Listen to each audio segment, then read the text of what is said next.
Hello students, आप सभी का स्वागत है ताप्ती ऑनलाइन क्लासेस पे। तो आज हम देखने वाले हैं सीजी बोर्ड यानी छत्तीसगढ़ बोर्ड क्लास 12 का हिंदी का यहाँ पर जो आपका प्रश्न पत्र है इसका पूरा हल यहाँ पर हम देखने वाले। क्वेश्चन नंबर 1 से लेकर क्वेश्चन नंबर 14 तक पूरा संपूर्ण हल एक ही वीडियो में खंड क, ख और ग तीनों के यहाँ पर हम हल देखने वाले हैं। तो इससे पहले यदि आप चैनल पर नए हो और आपने अभी तक चैनल सब्सक्राइब नहीं करा तो सबसे पहले चैनल सब्सक्राइब कर ले, साथ ही अपने दोस्तों के साथ भी शेयर कर दे। वीडियो को लाइक ज़्यादा से ज़्यादा करें, अपने दोस्तों के साथ भी ज़्यादा से ज़्यादा शेयर करें। तो यहाँ पर हम 1 से लेकर 14 तक का पूरा हल देखेंगे, साथ ही यहाँ पर पूरा हल देखने वाले हैं। तो शुरू करते हैं। तो सबसे पहला प्रश्न है यहाँ पर आपको जो नदियाँ हैं इनको मातृ स्वरूप रूप में पूजा जाता है, इसका कारण क्या है। तो पहला क्वेश्चन है, तो इसका आंसर हो जाएगा जन्म से मृत्यु तक मानव के जीवन के सभी दैनिक क्रियाओं संस्कारों। पहले ही लाइन में ही आपको इसका उत्तर मिल जाएगा। संस्कारों और कर्मकांडों में जल का विशेष महत्व है, इसी कारण यहाँ पर नदियों को क्या पूजा जाता है, माता के समान मातृ स्वरूप पूजा जाता है। चलिए दूसरे प्रश्न का उत्तर देख लेते हैं। विज्ञान के अनुसार यहाँ पर क्या बताया गया है, जल किस प्रकार से संयोग से बना है। तो रसायन शास्त्र या विज्ञान इसको कहेंगे।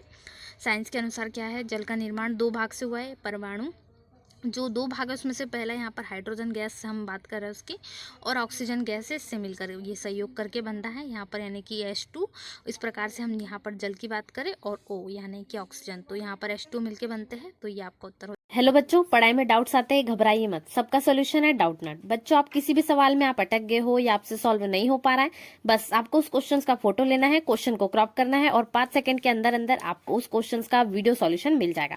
फिर चाहे आपका क्वेश्चन होमवर्क का हो, सीबीएसई का हो, यूपी, बिहार, महाराष्ट्र, राजस्थान, एमपी या किसी और बोर्ड का हो, चाहे आईआईटी, जेई, नीट या क्लास 6 से 12वीं का सवाल हो, इन सबका जवाब मिलेगा डाउटनट ऐप पर। या फिर कोई भी सब्जेक्ट हो, physics, chemistry, maths, biology, science, आपके सभी सवालों के जवाब मिलेंगे आपको डाउटनट पर।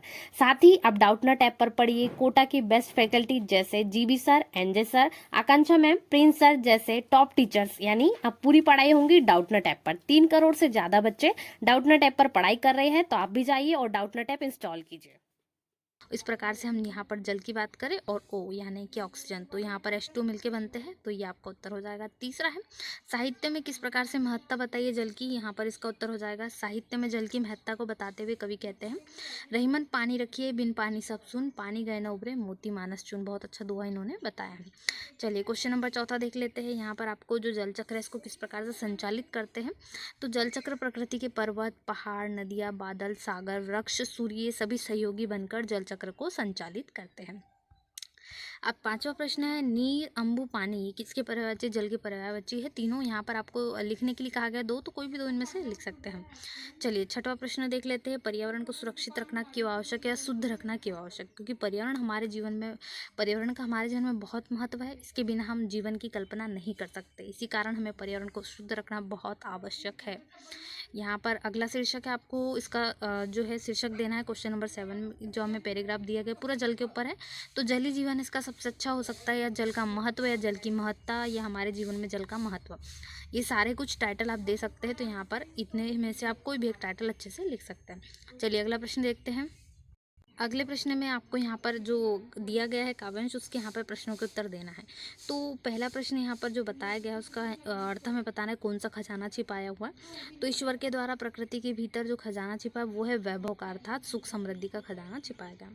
दूसरा हो जाएगा, कवि के अनुसार उसका भाग्य क्या है, परिश्रम है, और उसकी शक्ति भाव की, मतलब यदि वो अपने हाथों को प्रयोग करे और उससे परिश्रम करे तो सब कुछ वो बदल सकता है।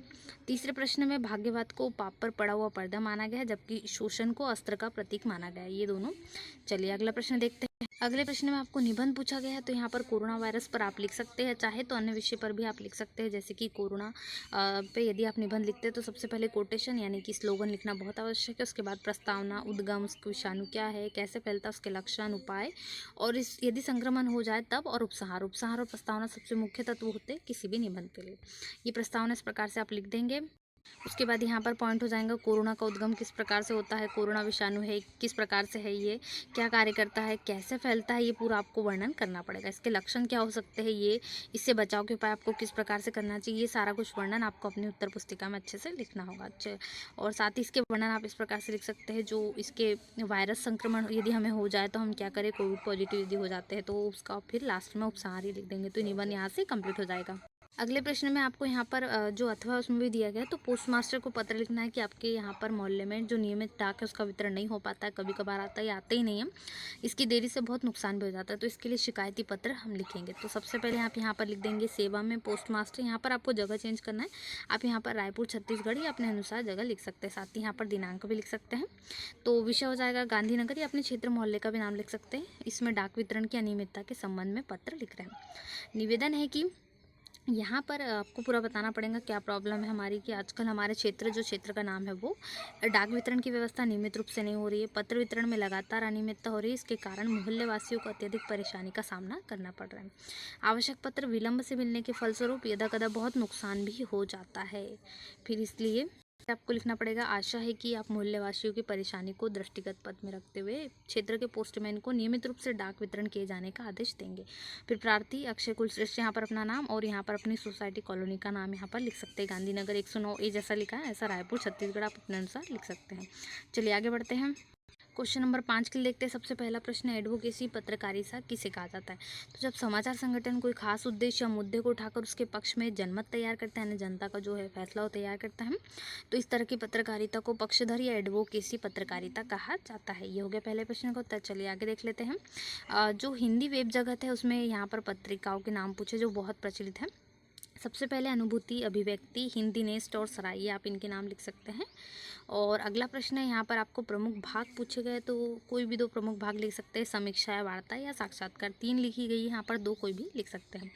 कार्टून कोना कैसे प्रभावशाली होता है? तो कार्टून कोना जो होता है, मतलब कार्टून जो छपते हैं उससे क्या होता है, हर समाचार पत्र में होता है। कोई भी समाचार पत्र में आप देख सकते हो एक छोटा सा कार्टून, उस पर व्यंग्य या कटाक्ष किया जाता है, पर वो कार्टून के तौर पर किया जाता है।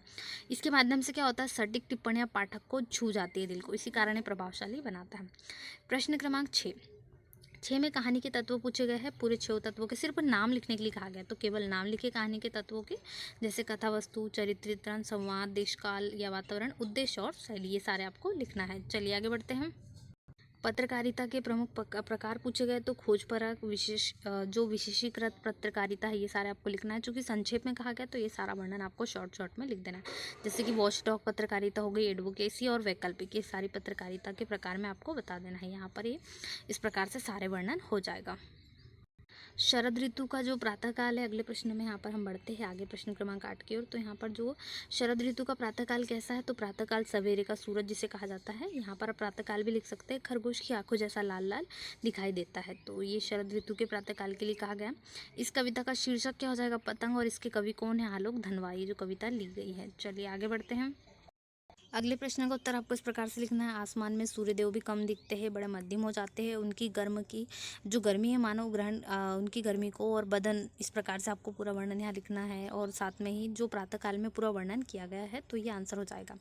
चलिए क्वेश्चन नंबर 9 का आंसर देखते हैं। क्वेश्चन 9 में आपको बताना है, बंगुले जो पंक्ति बांधकर एक साथ चलते हैं, तो इसका अर्थ है एकता। जो जिस प्रकार ऊंचे आकाश में बंगुले पंक्ति बांधकर एक साथ चलते हैं, उसी प्रकार मनुष्य को एकता के साथ रहना चाहिए, यानी कि एकजुट कर रहना चाहिए। एक होकर चलने से मनुष्य अद्भुत विकास करेंगे, और जिससे उसे किसी का भी भय नहीं रहेगा, अर्थात वो किसी को यहाँ पर कोई उसे डरा धमका नहीं सकता। चलिए अगले प्रश्न का उत्तर देख लेते हैं। रात के आगमन की अनुभूति से सभी अपने अपने घरों, जैसे कि यहाँ पर दिन ढलता जाता है, तो वहाँ पर प्रत्याशा जो कवि ने बताई है बच्चों के लिए, किस प्रकार से जो तेजी से लौट रहे हैं, सभी के घरों में उनकी प्रतीक्षा के लिए कोई ना कोई अपना प्रिय करीबी व्याकुल रहता है, कोई हमारी प्रतीक्षा कर रहा है। यही बात घर पहुँचने के लिए हमारे कदमों में अधिक चंचलता भर देती है। लेकिन दुख की बात क्या होती है कि कवि के इंतजार में पल के बिछाए कोई नहीं है। ये तथ्य याद आने पर कभी घर लौटने की इच्छा जो है वो कम हो जाती है, और कोई प्रतीक्षारत ना हो तो यही उसको व्याकुल कर देता है। चलिए अगला प्रश्न है इसी का दूसरा। यहाँ पर कवितावली में उद्धृत छंदों के आधार पर आपको स्पष्ट करना है आर्थिक विषमता की अच्छी समझ है, तो ये उत्तर आपको इस प्रकार से लिखना पड़ेगा। जो इस छंद से तुलसीदास जी ने बताया है कि जो समकालीन समाज है उसका पूरा चित्रण यहाँ उन्होंने करा है कि बेरोजगारी की समस्या, मजदूर, किसान, भिखारी सभी परेशान होते हैं, गरीबी के कारण लोग अपनी संतानों को तक बेच रहे हैं, सभी और भुखमरी और विवशता थी, ये पूरा वर्णन उसमें किया गया है। चलिए क्वेश्चन नंबर 11 देख लेते हैं। जो कहानी में नमक की पुड़िया के महत्वपूर्ण बनने का कारण है, भारत पाक के बीच नमक का व्यापार गैर कानूनी था। ये वर्णन आपको लिखना पड़ेगा। अगला जो कस्टम अधिकारी का यहाँ पर पूछा गया है, तो पाकिस्तानी कस्टम अधिकारी सफिया से क्या कहता है कि मोहब्बत के आगे तो कस्टम भी लाचार हैं, मोहब्बत के सामने सारे कानून निष्प्रभावी हो जाते हैं। कस्टम अधिकारी स्वयं अपने हाथ से नमक की पुड़िया साफिया के बैग में रखते हुए उपयुक्त तर्क देता है। ये हो गया। क्वेश्चन नंबर 12 का उत्तर देख लेते हैं। गांव के किशोर बच्चे कीचड़ में लथपथ होकर गली गली घूमकर लोगों से पानी मांगते थे। गांव के कुछ लोग, यहाँ पर पूरा आपको वर्णन लिखना पड़ेगा जो पूछा गया है क्वेश्चन। अगला क्वेश्चन है यहाँ पर आपको भीमराव अंबेडकर का जो जातियों के श्रम विभाजन, उनके पीछे कौन कौन से तर्क है। तो सबसे पहला, दूसरा, तीसरा, तीनों तर्क आपको यहाँ पर वर्णन करना पड़ेगा। तीनों तर्क का वर्णन यहाँ पर। चलिए अगले क्वेश्चन का आंसर देख लेते हैं। एक अच्छे निबंध की विशेषता है। तो अगले क्वेश्चन का आंसर देखने से पहले यदि चैनल पर नए हो तो चैनल जरूर सब्सक्राइब करें। अपने दोस्तों के साथ शेयर करना बिल्कुल ना भूलें, क्योंकि यहाँ पर सारे सॉल्यूशंस आपको मिलने वाले सभी सेट्स के, इसलिए चैनल को सब्सक्राइब कर लें। तो यहाँ पर अच्छे निबंध की विशेषता में सबसे पहले निबंध की भाषा विषय के अनुरूप होना चाहिए, जिस प्रकार से हम लिख रहे हैं, और विचारों में परस्पर तारतम्यता होनी चाहिए। विषय से संबंधित सभी पहलुओं पर निबंध में चर्चा की जानी चाहिए। इस प्रकार से आप यहाँ पर लिख सकते हैं। वर्तनी शुद्ध होनी चाहिए, उसमें विराम चिन्हों का प्रयोग किया जाना चाहिए। निबंध लिखते समय शब्दों की सीमा का जो ध्यान बहुत आवश्यक है। निबंध ज़्यादा लंबा भी नहीं होना चाहिए और निबंध के लेखक का व्यक्तित्व प्रतिफल होना आवश्यक है। ये सारे वर्णन आपको लिखना है। चलिए अगले क्वेश्चन का आंसर देख लेते हैं। इंदर सेना सबसे पहले गंगा मैया की जय क्यों बोलती है। नदियों की यहाँ पर क्या महत्व है भारतीय परिवेश में, तो ये वर्णन आपको लिखना पड़ेगा। गंगा जो है, गंगा नदी लोगों के लिए पवित्र है। नदी के समान, माँ के समान पूजी जाती है। गंगा मैया की जय बोला जाता है। तो ये सारी नदी जो मनुष्य के जीवन को सुखमय बनाने में बहुत महत्वपूर्ण है। जैसे हमने देखा पैराग्राफ जलीय जीवन है, उसमें सारा नदियों का महत्वपूर्ण दिया गया था। इस कारण ये वर्णन आपको पूरा यहाँ पर लिखना पड़ेगा। पानी की आवश्यकता के कारण जो है, ये पूरा वर्णन यहाँ पर आप लिख सकते हैं। चलिए आगे प्रश्न देखते हैं। बढ़ते हैं क्वेश्चन नंबर 13 की ओर। क्वेश्चन नंबर 13 है, यशोधर बाबू की पत्नी समय के साथ ढल सकने में सफल होती है, लेकिन जो यशोधर बाबू है वो सफल नहीं हो पाते। ऐसा क्यों होता है? क्योंकि वो जो है इस प्रकार के नए नए जो संस्कार है उसके विरुद्ध है, जो नए जीवन मूल्य उनके विरुद्ध हैं। जबकि उनकी पत्नी जो उनकी बेटी के अनुसार नए कपड़े पहन लेती, कहने पर उनके बेटों के बीच में दखल भी नहीं देती किसी मामले में। ये सारी चीज़ें वर्णन यहाँ पर आपको लिखना पड़ेगा। चलिए आगे बढ़ते हैं क्वेश्चन नंबर 14 की ओर। यहाँ पर लास्ट क्वेश्चन है, स्वयं कविता रच लेने का आत्मविश्वास लेखक के मन में कैसे पैदा हुआ। क्योंकि जो उनके अध्यापक थे वो बहुत अच्छे थे, रसिक और मर्मज्ञ थे। उनकी कविता यहाँ पर पाठ जो है वो ज्ञान कराते थे उनको। इससे प्रेरित होकर लेखक ने क्या करा, तुकबंदी करने लगे और उन्हें आसपास के दृश्य को देखकर वो भी कविता बनाने लगे। इससे उन्हें क्या होने लगा, उनका आत्मविश्वास बढ़ने लगा और यहाँ से बहुत अच्छे से वो कविता लिखने लगे। चलिए आगे देखते हैं। अगले प्रश्न में यहाँ पर आपको जूझ कहानी आधुनिक किशोर किशोरियों किन जीवन मूल्यों की प्रेरणा देती है। तो इसको सबसे पहले दूरदर्शिता, फिर मेहनती और संघर्षशीलता, ये सभी की प्रेरणा देती है। ये आपको इसका वर्णन भी करना पड़ेगा। जैसे आनंद बहुत मेहनती था, यहाँ पर आपको लिखना पड़ेगा। जो इसका नायक है आनंदा, वो दूरदर्शी भी था, पढ़ाई के महत्व को समझ गया था। उसे पता था खेती में क्या है, ज़्यादा आमदनी नहीं है, और नौकरी व्यवसाय का महत्व भी समझ गया था। तो ये सारा वर्णन आपको यहाँ पर लिखना पड़ेगा आनंदा के बारे में। सब कुछ यहाँ पर आप लिख सकते हैं। तो ये हमारा सारा सॉल्यूशन कंप्लीट होता है हिंदी का, छत्तीसगढ़ बोर्ड का।